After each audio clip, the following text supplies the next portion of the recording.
Okay, wonderful. So officially, welcome to the Road to Recovery for Couples.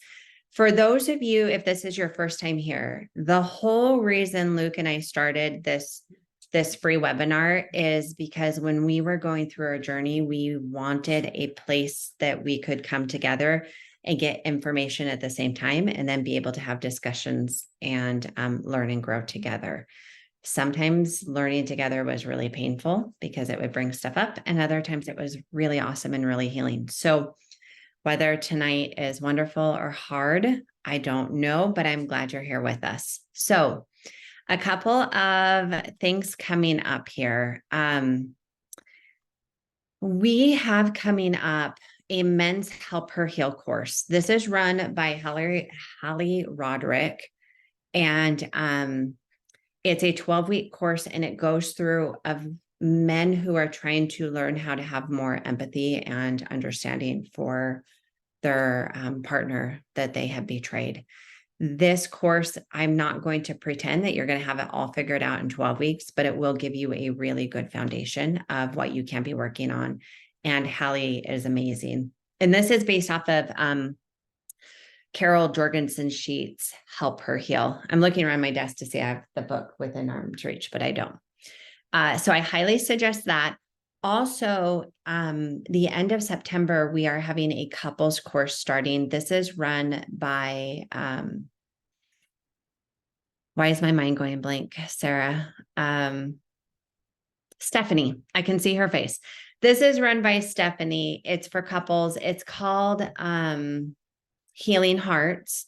And it's based off of Carol Jorgensen Sheets' Help Them Heal, but also she's added lots of extra resources. And so Healing Hearts, that is the end of September for couples. And they're going to be different days and times. So for all of you overachievers out there who want both, you technically could do both. Hey, Luke.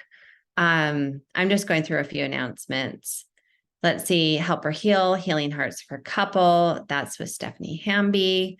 We do have a free Betrayal Drama, a free for the first 6 weeks Betrayal Trauma group. After that, it's $40 a week. You can do it with me or with Hallie or with Jess. Those are the 3 that we have groups running, or if this is a couples podcast or webinar tonight, but for those who are leaving their marriage, we do have divorce groups with Amy Woolsey.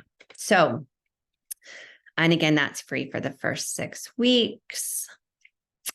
I think other than that, Sarah, if you don't mind putting in the chat to everyone the helpful links, and even maybe just copy and paste on the different groups for those who are interested, that would be awesome.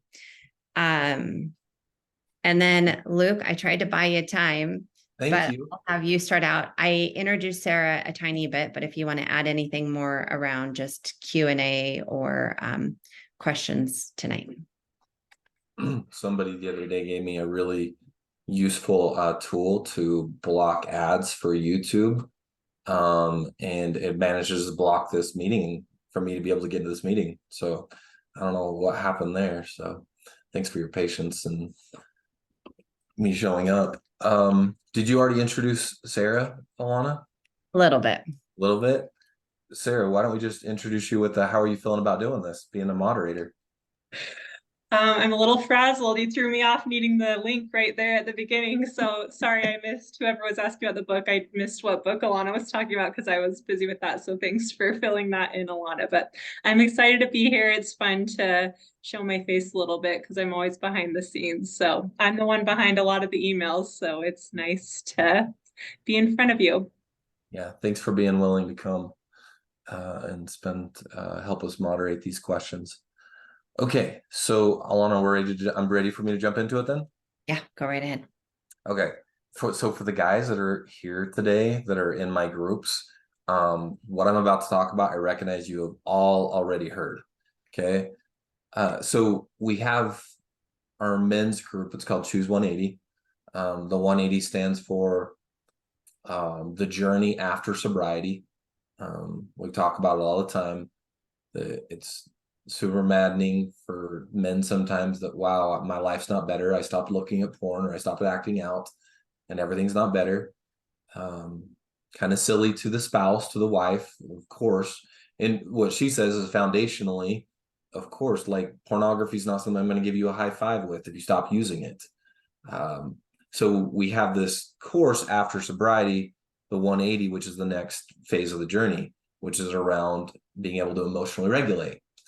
And something came out with the client the other day. The definition was like, hey, give me your definition of emotional regulation. Like, what is this even? How do you emotionally regulate? And love this man to death.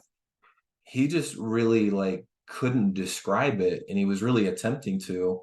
And the way I heard somebody say it was like, kind of picture what you regulate is like the hose on like when you go out into your yard, you move your for those people that have sprinkler systems, they take the hose with a sprinkler on it and they move it somewhere in the yard, and then they adjust the water, the pressure, so it goes bigger or smaller based on where they put it in the yard. That's regulating the turning the spigot up and down, and getting the right water pressure. That's regulating. So what we do with men in these groups is to have them learn to emotionally be aware and then to emotionally regulate, and to some resilience all at the same time. And I just ran across this video that I love so much. And she does such a better job explaining what regulating it is than what I used in, hey, turning the water up and down. And she calls it the seesaw effect. So she explains, and I'm going to share a clip of the video with y'all. I'll do a screen share. And I'm not going to share this part of the video because it's 17 minutes long, and that's not what we're going to do, is watch 17 minutes of a video here today. But I'm going to show you this one part. But before I do, I want to explain what she already did in the video. Is she has on the, it's a TEDx, by the way. She has on this stage a teeter-totter. And she talks about when, and feel free to jump in here, Alana. What she talks about is our emotions are like a teeter-totter, a seesaw, depending on what part of the country and what you know it as. Seesaw or teeter-totter. When one part of the teeter-totter goes up and then the other part goes up, that back and forth, we can look at that like our like emotional regulating. So when it's one way, when thoughts are high, emotions are low. Okay, when our thinking is up, our feeling is down. Okay, our emotions are. And think about a child that's sitting like in preschool and he's got building blocks in front of him or her, and they're really focusing really hard to put the right blocks in the right place, and all of a sudden they get really frustrated and they throw everything everywhere.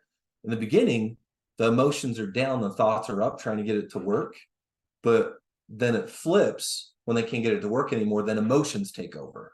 So emotionally regulating is kind of getting that seesaw to sit right in the middle. By the way, just totally encourage you to watch the video, and I'll throw it in the chat so you guys can see it either right away or later, and I'll throw it to you. I'll throw it to you, Sarah, so you can put it for everybody. But a part of that emotional regulation with these men is learning, like, you have to be regulated. It's important for you to be regulated, because when you show up with your spouse, if you're not regulated and she has a trigger or a trauma response, there is no way you will be able to handle that at all. You will not be able to be present for her. You will not be able to show up for her. So you have to be balanced. And this is the part of the video that I want to show you, is what allows that balance to kind of take place, and something that can throw everything all off. Alana, do you have anything to say before I show this part of the video? No, just the only thought that comes to mind is in DBT therapy, they talk about the wise mind. And the wise mind is using a combination of your logical mind and your emotional mind. And when you can use both of those together, then you're in the wise mind. But it becomes problematic if we're only using logic or we're only using emotion. So I really like that visual of that teeter-totter and trying to find balance. Okay, so here we go. I'm going to share my sound. And I am praying I have this in the right spot to be able to get it, because it's a long video. I only want to share a few moments of it. Okay, so here we go. Not desktop number 1. I'll show that. Share this right here. Okay, Alana, can you see that? Okay, bear with me, because I might have to rewind or forward like 5 seconds to make sure I'm in the right spot. With their feelings, we generally need to. So for an adult in that moment.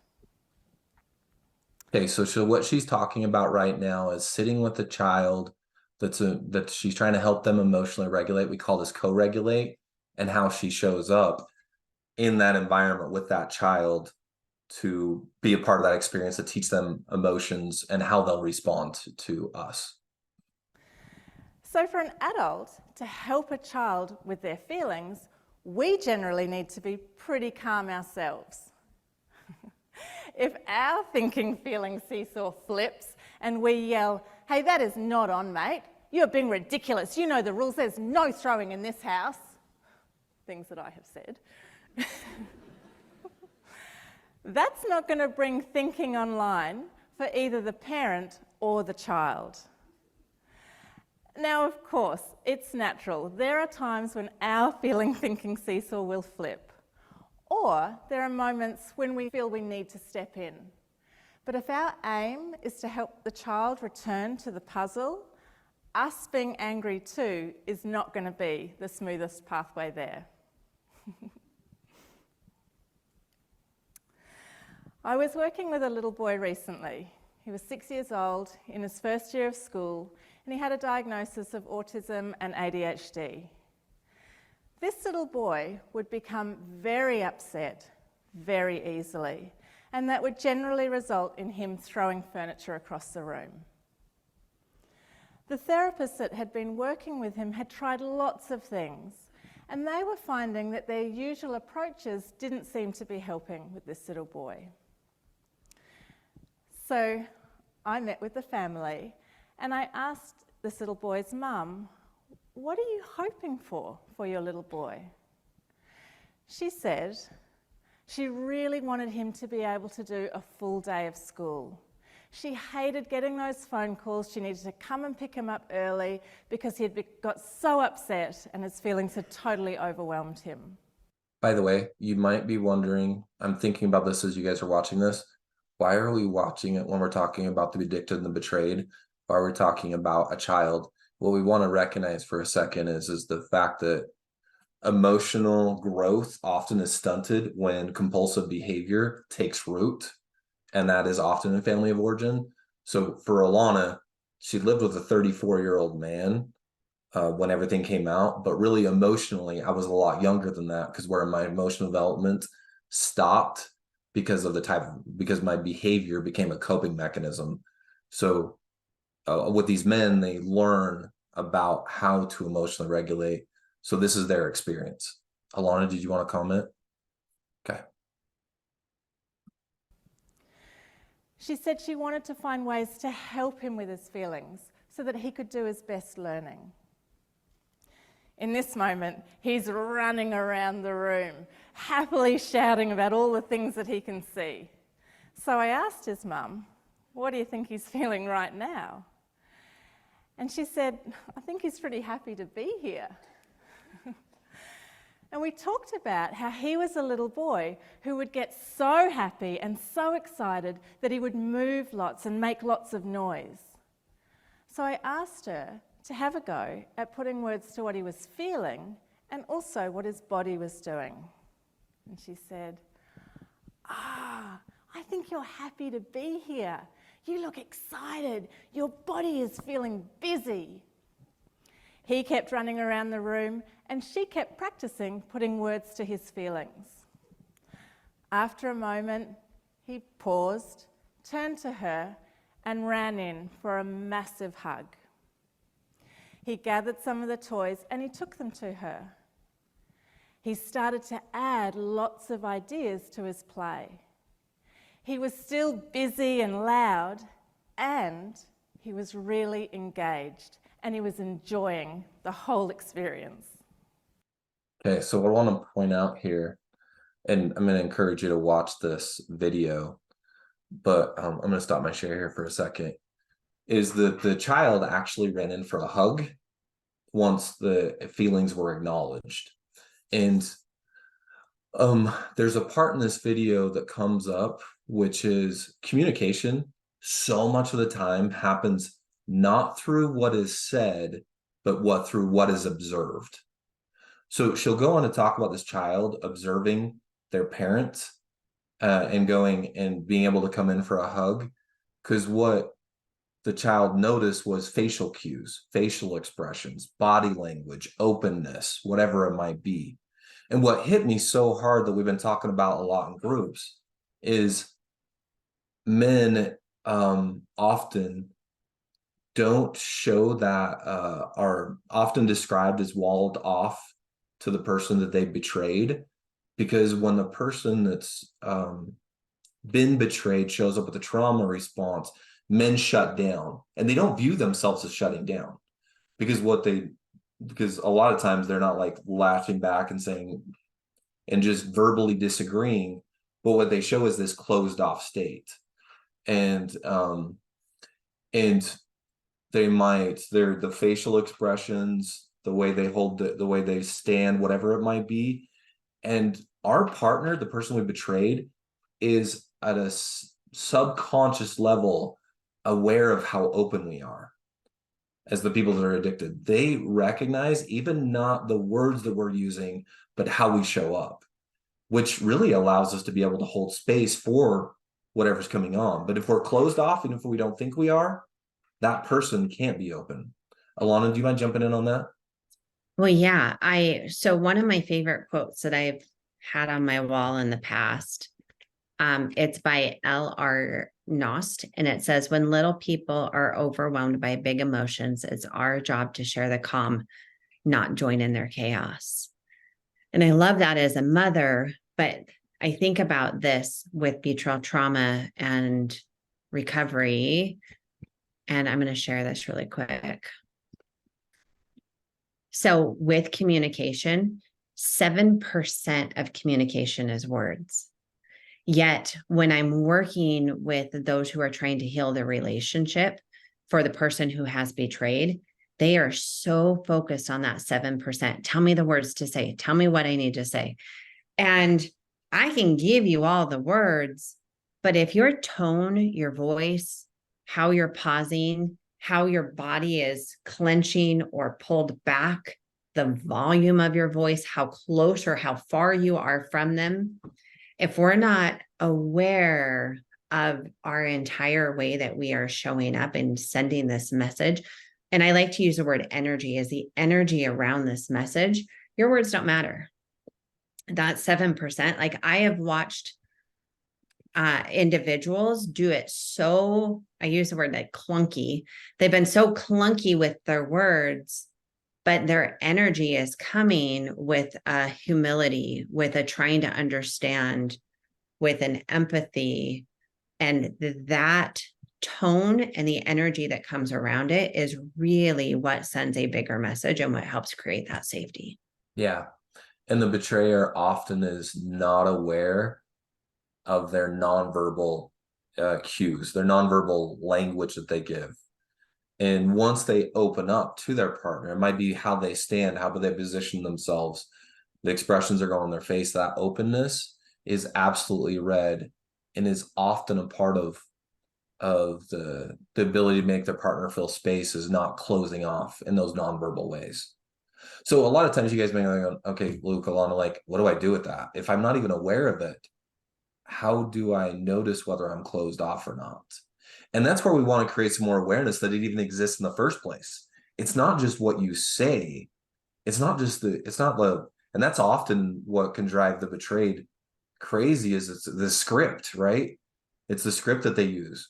Well, it's not just about the script. It's how you show up in all with the nonverbal ways. I knew of a couple one time that they would sit in a couple session next to each other on the couch, and the therapist would be on the other side of the room. And there was this awkwardness. And then the therapist one time had to reposition themselves in that room across from each other instead of next to each other. And that openness that they both felt when they were staring right at each other without contact, it was, well, I know for him, it was really, really hard, because then what he was able to be is he was seen by his partner. He was seen in a different way. He's like, oh my gosh, this is hard, because I feel like, you know, it was hard to be not have that protection and being facing that other person. Yeah. Anyway, I wanted to share with you the nonverbal stuff that came up, but also the emotional regulation piece. And so much of this journey is just being aware of your emotions and how they're impacting somebody else. I know I'm jumping ahead, but I think it goes really well in right here is someone asked a question around emotional intelligence versus emotional regulation. And I think this is great to slow this down and explain this. So the question in full is, can you explain emotional regulation versus emotional intelligence? Are they similar? Is emotional regulation part of emotional intelligence? Such a good question. So with emotional intelligence, you think about learning intelligence about anything. Say if I want to learn how to read, I first have to start with understanding what letters are. And then I learn that each letter makes a sound. And then I start learning that I can actually put sounds together. And then when I can start to blend them, then I can phonetically start to read those type of words. And then from there, I start learning that there's rules. And if you speak English, there's all sorts of crazy rules that you start to learn what these rules mean and how they work.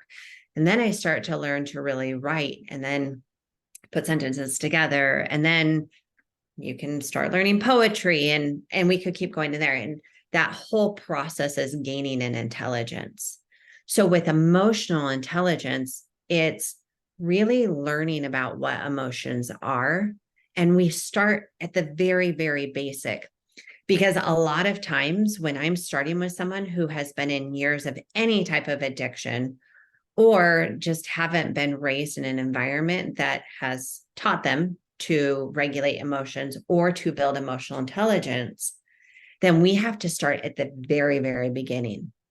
Because a lot of times, even we have like 6 emotions. We're like happy, sad, angry, fearful. I'll just stick with those 4 first, right? We have just a couple of emotions. But if you learn, there are hundreds, if not thousands, of different types of emotions we can be feeling. So one of the first things we do in building emotional intelligence is we first learn what emotions are. We start learning a variety of emotions. We start recognizing the emotions in our body. Mark Brackett's book, Permission to Feel, highly recommend that one. We start recognizing them like, oh, I just felt flooded. I got a text that I just read that just made me flooded. I noticed my heart's racing. My head feels kind of hot and foggy. I'm clenching my hands. Or I'm feeling really excited and I feel light and I feel airy and I feel my stomach kind of swirling in a good way. So you start to recognize in your body. As you're recognizing these, you're building your emotional intelligence. And the more self-aware we become, the better we're able to relate relationally. Also, I read one time, and I can't remember where I read this, so you'll have to go research it yourself. But it said that men who are reported being in the happiest marriages by their partners are men who rank higher in emotional intelligence. So how is that different than emotional regulation? Emotional regulation is learning to regulate the emotions that come up. So maybe it's not obvious, but as you start to build more of that emotional regulation and you start to practice it, it does help to build that emotional intelligence. But it's something that you learn and develop. So no child comes to this planet and they just know how to emotionally regulate. That's why babies can go from, have you ever seen those videos with the babies where 1 minute they're smiling and then they're crying and then they're smiling and crying and they're just back and forth? I feel that some days. And are we able to recognize what's happening and then regulate the emotions as needed? there are times that I may have big emotions, but then I need to go into something. So I need to be able to regulate what's coming up, or I want to have a conversation and there's heightened emotions. I want to be able to regulate my emotions so I'm able to engage in this heightened conversation in a way that my logical brain stays online, but I don't ignore the information that those feelings are trying to give me. Yeah, I love that so much, Alana. And the thing that came up for me with that is we can't regulate until we're aware. And being for Alana to sit in somewhere in the vicinity of somebody that never been emotionally aware, and then it started the journey, and then regulate later was a really what I viewed as a very painful experience of wow. And then I became aware. I'm like, what are these feelings? I don't even know what to do with them. I had to regulate later, which is often where boundaries come into play, because you have to keep yourself safe when somebody's feeling things that they've never felt before. Anyway, regulation comes next. Well, and for betrayed partners, when you go through trauma, it hijacks your emotional system, and you're going into fight, flight, and freeze all of the time. And so a lot of your work is learning or relearning how to regulate not only your emotions, but how to come back within your window of tolerance and help your body to get grounded. Yeah. And so this emotional regulation work is done by both individuals. Yeah, thank you. By the way, I want to acknowledge some impact that I had when I went through that process of sharing that video. So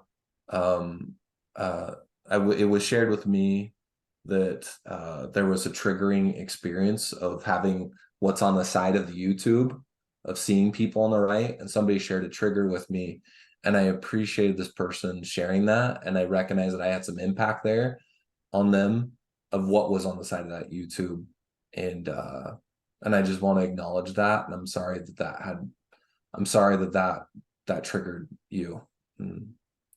So, and thank you so much for being willing to voice that and sharing that. Thank you for acknowledging that. Thank you to whoever put that in, but thank you, Luke, for acknowledging that. And I think in the future, just any screen shares from YouTube, we'll do full screen just as a protectant. Absolutely, for sure. Okay, are we ready to move on to questions, Alana, that Sarah can send to us or share with us? Yeah. I'm looking at the time. Yeah. I'll save the stuff I brought for next month. All right, Sarah, what's up first? Okay, so we have a question that says, how do we focus working on ourselves and also living with an addict? How are we supposed to find balance and be relational as well?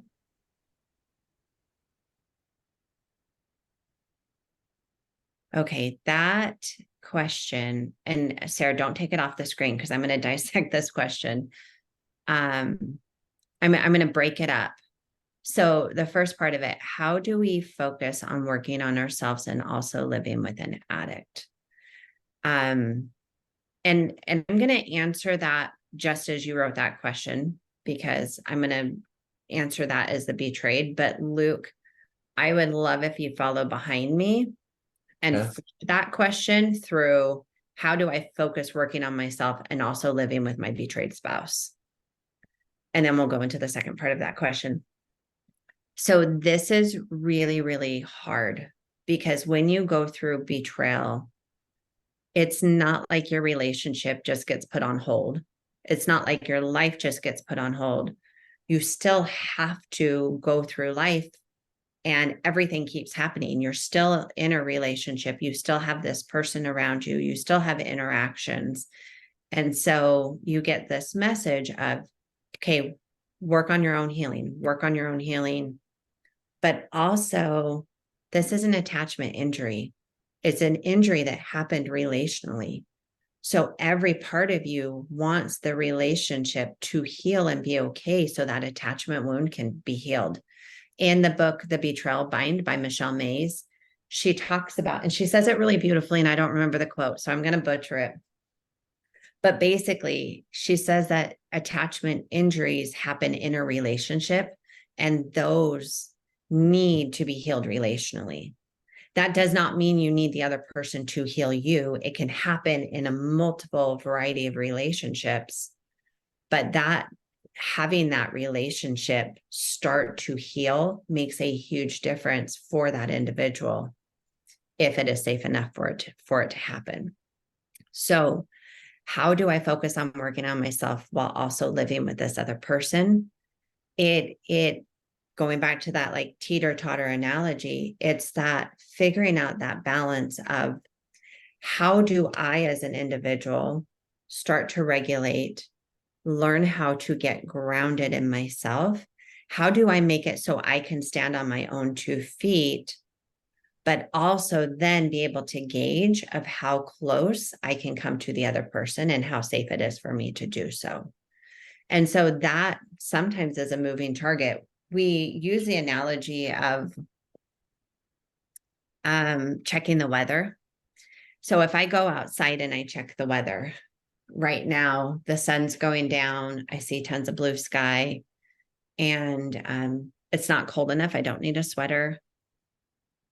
I don't need sunscreen because it's not the middle of the day. So I'm gauging what I might need. If I look outside and it's hailing like it was the other day, then I might go, oh, you know what? I'm going to grab maybe my rain boots and I'm going to grab an umbrella. If I look outside and it's snowing, I'm going to grab my snow boots and put on a big jacket. I can't change the weather. Trust me, I want to change the weather sometimes. When we lived in Vegas, we're not in Vegas anymore. There was times it was so hot. I would love to change the weather, but I can't. I just have to figure out in what ways I need to prepare or protect myself for whatever the weather is. And so that learning to check the weather was, I can't change Luke or change his experience, nor should I be trying to change him or his experience, but I can gauge where the weather is at. And so I can know for me of what ways I want to protect myself or how close I can come or which ways I want to engage. So learning how to check the weather allowed me to do my individual work, but also check my weather of how close I can be to him. Because the truth is there was times where I wanted nothing more to be held and close to him. There was other times where all of my attachment injuries were coming up and I wanted to push away and protect. And those can happen at the exact same time. And so just recognizing the need for individual work, but also being sensitive to ourselves and those relational desires that come up. Yeah. By the way, that book, The Betrayal Bind, please read it for both. And I'll speak to the men. Please read it to better understand the science behind betrayal trauma and just so many other tools. Things that will be helpful. Okay, so Alana, this is what comes up for me when I read that question. So how do we focus working on ourselves and also living with the other person? So often men think that their healing was just owning their choices, like going like, oh, I made mistakes and that's so painful. That was so painful. I'm never going to do it again. I'm going to go to groups. I'll learn along some things. But what they can do is they can be very, and rightfully so, their wife's pain, they can be hyper focused on it and just really willing to try, just being so aware of what she's going through that what they do is they forget about the healing that they need to accomplish or needs to be accomplished just outside of focusing on what's going on with her. So it's like, okay, your top priority, we recognize your top priority is your healing, figuring out why you did what you did, why you acted outside your behaviors. And in the meantime, your responsibility for your partner is to be able to be present and being able to recognize what's coming up with them. And they'll often get focused on their spouse. They'll be like, she's in so much pain and she's telling me about her pain. And I'm like, yes, let's acknowledge that, be present for that. And also don't forget about your journey or your healing. And so it's refocusing them back on their journey and uncovering why the behavior existed in the first place. So, you know, it's that encouragement to remember what they need to prioritize. And something that comes up often, in fact, I just had it with a man where he missed like probably 2 or 3 sessions. And his reason every single time was he wanted to be with his wife and he wanted to be with his wife. and something came up to be with his wife. And I'm like, oh, I'm so glad that you are focused on her. But ultimately, if that's your only priority, then you're going to be in the same patterns forever. So, we'll I'll get a chance to talk to him about that message next time we catch up. Hopefully we will. And I don't know, that's something comes to mind, Alana. Mm-hmm. I'm thinking about the wellness wheel, and okay, so our overall wellness, if I focused 100% of all of my wellness on, let's say, my physical health, and that's all I focused on, and every day I was drinking my water and exercising and eating healthy food, and I spent my entire day at the gym, well, I would have a physical health that did well, but there's so many other areas in my life that need tending to. There's social wellness, emotional wellness, spiritual wellness, intellectual wellness, the physical wellness, environmental wellness, financial wellness, occupational wellness. So you have, by the way, you can just Google wellness wheel. There's lots of them out there. And I think we have one, Sarah, that maybe we'll send out with this recording. But there's so much more than this one area. And so I love this concept of, like, the second part of the question, how are we supposed to find balance? And it is looking at the different areas, and it's coming up with dailies, and it's coming up with, what do I need to do for my wellness wheel to be balanced? How am I adding to these different areas? And what is my plan each day to help me be a more balanced individual? Because if I spend 100% of my day working on just my relationship healing, and we know, because a relationship is a pain point, that's where we want the healing. But if we spend 100% of our day on that, then we aren't building ourselves up as individuals, and we're not doing the type of work we need to do to stand on our own 2 feet first, so we can engage in a healthy, interdependent way. And so I think that this question of how are we supposed to find balance, I want to empathize that it is hard. It's difficult. And the emotional side of the brain is going to want to go to where the pain points are and fix those. And I'm like, yes, please make time for relational healing as it is safe to do so. But we have to have all of those other pieces of that. I'm working on our courses for our men, and I'm working on our 90 course, which is about just gaining sobriety.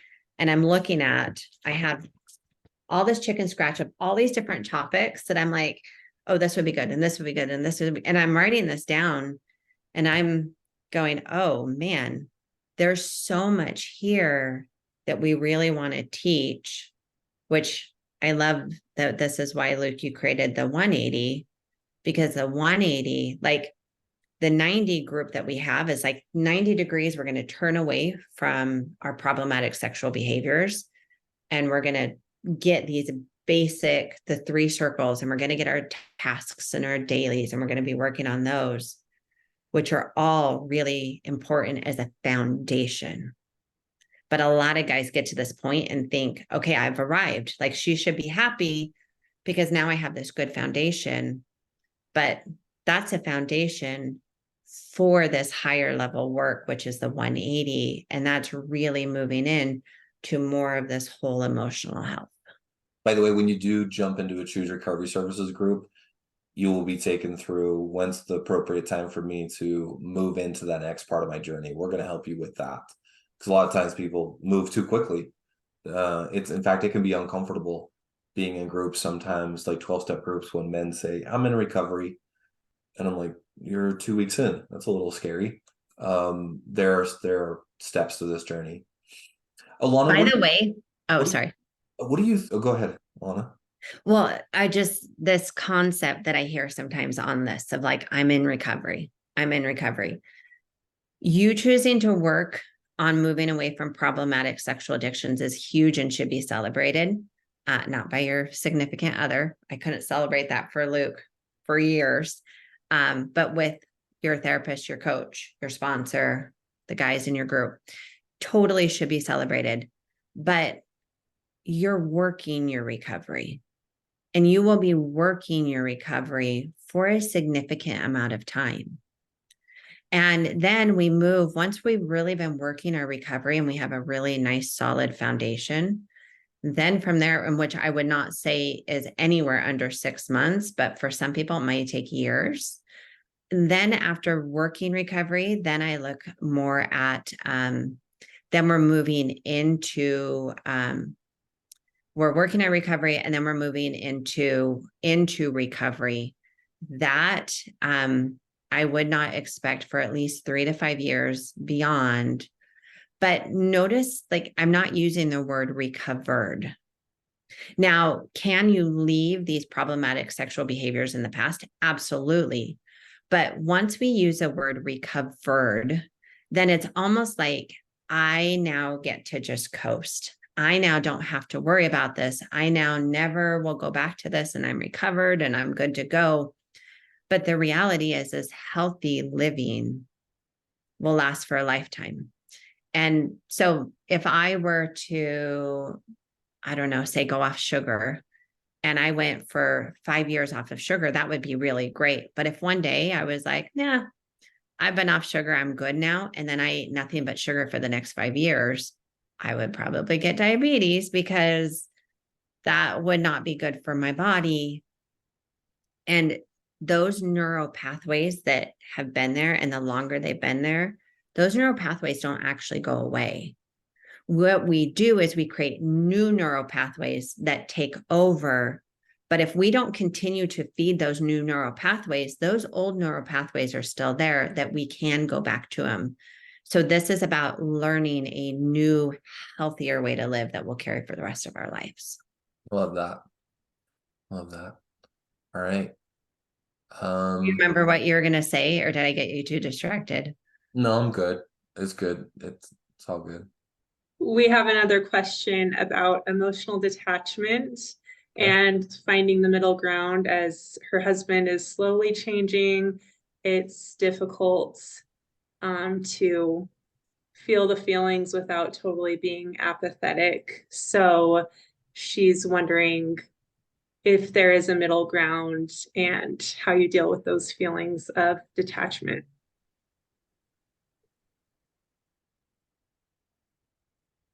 I just talked a lot. Do you want to tackle this, Luke? No. It's a really good question. I picture her going like, I don't want to listen to Luke talk about this. I want to listen to Alana talk about this. So that's I mean, I could plug the podcast here because you just recently did a podcast about this, and we have a YouTube channel. So I'll just plug those things, and I can add the YouTube video of what you talked about. But Alana, you can touch on it too. I don't remember, Sarah. I'm like, That's what fine, so episode that are you is talking about? Okay, I do want to I do want to speak to this one, and then I want to please follow up. You know, that apathy, what scared me to death was somewhere in the journey. I heard this analogy. If my marriage ends up dying, it's not going to die in one moment. It's not going to just be like over. It's like a tree that's healthy at one point and it has 1,000 leaves on it, and then it gets sick. And leaves start to fall one at a time, one at a time, one at a time. And then at some point, the last leaf falls. And for me in the journey, I'm just like, I don't think I can see the tree. And I'm so scared that the last leaf is going to fall. And, you know, I know that I try to remind men or invite the men to consider this message, which is your wife's ability to share with you a trigger, or her willingness to share a trigger with you. Be thankful for that. And Kim Brown gave me the quote, and I'm not going to be able to remember it. Oh yeah, her trigger is a vulnerable expression to share, a vulnerable attempt to share emotions with you. I got it wrong. Dang it. But I just loved it, the fact of, I need to change the way that when my wife shares pain with me, because when she stops wanting to share pain with me or sharing me how she's feeling, that's a scary place to be. So when men aren't getting that, I'm like, I'm not happy that your wife's in pain, but she's still there. So for you who just put this message in the chat, I'm not trying to weigh in of where you're at in the journey, or your husband, just, I guess I'm speaking to him of remember when she shares things with you, that does weigh in on where she's at. Alana, do you want to clean that up? I'm not going to touch anything you said, but I want to read the last half of this because there's something about our pain being voiced out loud and having that heard and validated. And I think a lot of women will resonate with this. And so she said, I feel like the only way to be safe is to be so emotionally detached from him. My therapist suggests there's a middle ground. If there is a middle ground, so that I don't become so detached that I don't care anymore, what does that look like? Right now, I'm so scared and in so much pain that I want to just stop caring completely and be totally apathetic. There's just so much power in those words. And I want to like reach through the screen and hug you and say, I know it is so scary. And to love is a risk anyway, but to love after we have been so deeply hurt and betrayed can feel so risky. And I use this analogy with I'm looking at our time. Okay. I'm gonna give this analogy fast. And I've probably given it on here, but it's like my favorite analogy when it comes to risk and vulnerability. If I go to Vegas and I want to play poker on the tables, if I put down $1 and I lose $1, like whatever, I've lost $1. I'm not going to cry or be heartbroken about it. If I go put down $10 and I lose $10, I'm actually going to be a little annoyed because I could have went and got like a little snack or something with that. And I like having cash. So I would have been bummed, but at the end of the day, like it's $10. I played for $10, whatever. If I put down $100, if I win that $100, I'm going to get like $200 or $250 back, which would be super cool. I would love to get $250. But if I lost $100, I am going to be beating myself up and I'm probably going to be like, I'm never gambling again. If I put $1,000 on the table, I'm going to risk $1,000. If I lose $1,000, I will probably have tears, and I'm not a crier. If I win, I'm looking at like $3,000 or $4,000. That would be super, super cool. If I put down $1 million, I don't have $1 million, but if I put down $1 million on the table and I lose, I would be devastated. I wouldn't know what to do or how to ever recover from that. If I won and I got like, I don't know, $6 or $7 million back, holy cow, like I wouldn't even know what to do with that. And so I use this analogy because how much we risk determines how much risk we're putting on the table and we could lose. And we feel like we can lose the world when we've already been betrayed. But we also have the chance for greater reward, but greater loss. And I can only get back so much. So if I'm only willing to put $10 down on the table, if I only put $10, there's only so much reward I can get back too. And so that concept of if I do want this relationship at some point to work, I do have to be willing to risk a little bit more.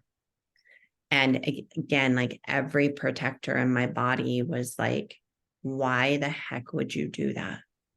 Why the heck would you risk again? So a lot of my work was really learning how to be compassionate with those protector parts and to validate those protector parts, but also not let my protector parts run the show. Now, I still have to use wisdom and be aware, but there were times that I took risk beyond what I was comfortable with. And as I went through my betrayal, and this is with all of the women I've ever worked with, is when we learn how to start to create safety for ourselves, which is important that we learn how to do that, we can get to this place that feels more safe and more comfortable. And I didn't want, because I know what it feels like to be at a 10 in discomfort, I didn't want to go beyond like a 1 of discomfort. It's like keep all things that feel scary and uncomfortable and fearful and all of that, keep it as far away from me as I can get.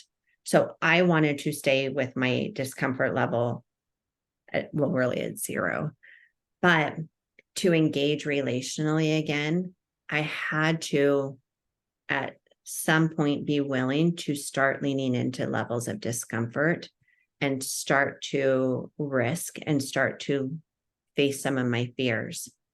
Now, men do not weaponize this against your wife. This needs to be her journey as she feels safe and done ideally with a professional. But really quick, Luke, but as you are doing this, I also don't want you swinging to like a 10 of discomfort. Word of the night is balance. If it's a 2, a 3, a 4, then maybe that's an area we can risk. If we're getting into a 5 or 6 or 7, hold up. We probably need to do some real processing. If we're an 8, 9, or 10, that's just a stop. We need to make sure that we can still stay within our window of tolerance, and having a support system around you that can help you navigate this process of learning when and how to lean into that discomfort and take healthy risk. Okay, back to you. I don't know. You just, with everything you just said, I just completely forgot what I was just gonna say. Oh yeah, tell me what you mean by weaponizing it, because I want to make sure that that's understood. Weaponizing that. Amy and I just recorded an episode on this. There we that's go. We didn't coming even out. just go to the podcast. Well, it's not out yet. I think it comes out in like a month. I don't know.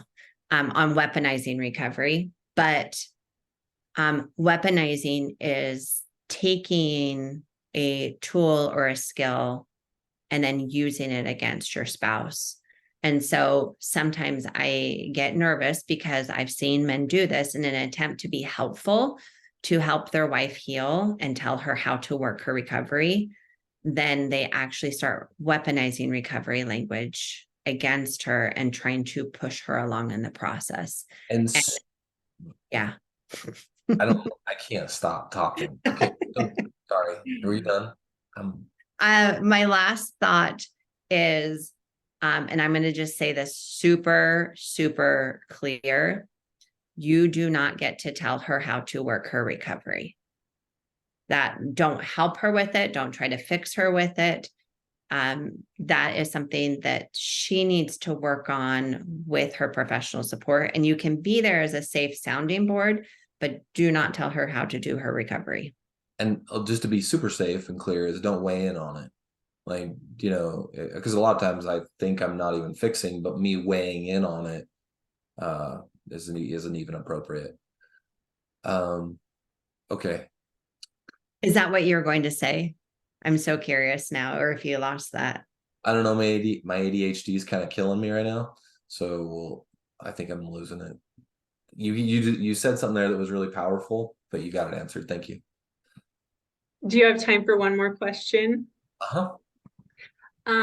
There's one that is asking about when he's saying all the right things, making all these promises and goals, but there's very little follow through. How do you rebuild that trust? And I did link to a past Road to Recovery you did on rebuilding trust, but maybe if you could give a quick answer to that one. In that book, which is going to be like a theme for tonight, The Betrayal Bind, she talks about one of the most painful parts of the journey is these aren't her words, but watching, sitting back and watching. And then what I'm looking for in my work with these men is pattern changes, pattern shifts, breaking old patterns. So, and that takes a while. An example of that would be the need for a full disclosure. Well, a wife might come and say, I need a full disclosure or to even consider being in this relationship. I need truth. And Alana and I and Choose Recovery says, go, heck yeah, we are behind you. That makes a lot of sense. And because you should get one, you should get a full disclosure. That doesn't mean in that moment your husband is ready to give you a full disclosure. So sit back and request what you need and what's healthy, and then recognize if there's a waiting that will be done. And Michelle Mays does a beautiful job saying that. And one of the things she addresses is she talks about the betrayed going, I shouldn't have to wait. And that's true. We shouldn't have to wait. But also the alternative in not waiting is getting more of the same, is partial healthiness, if anything. Okay. Alana, should we tackle One anything final else? thought. Yeah, please. Just simply watch his feet, not his mouth. Watch what he's actually doing in the follow through, because we can all have really, really good intentions and high hopes for ourselves, but it's the changing of patterns that actually heal, and it's consistency over time that builds trust. Absolutely. Okay. So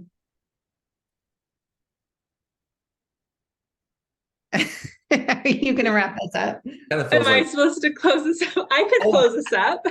actually, I remember what I was going to say now. It has nothing to do with anything other than I love it when Alana gives gambling analogies. It makes me so I happy. don't gamble, obviously. She doesn't gamble, and it's fun listening to her do them. And then I also get super nervous for people that might have been traumatized by any type of physical abuse here. So, but anyway, Sarah, do you want to wrap us up? Yeah, I'd love to. Thank you all for coming. It was a pleasure to have that Q&A with you, and we appreciate the questions that were sent in.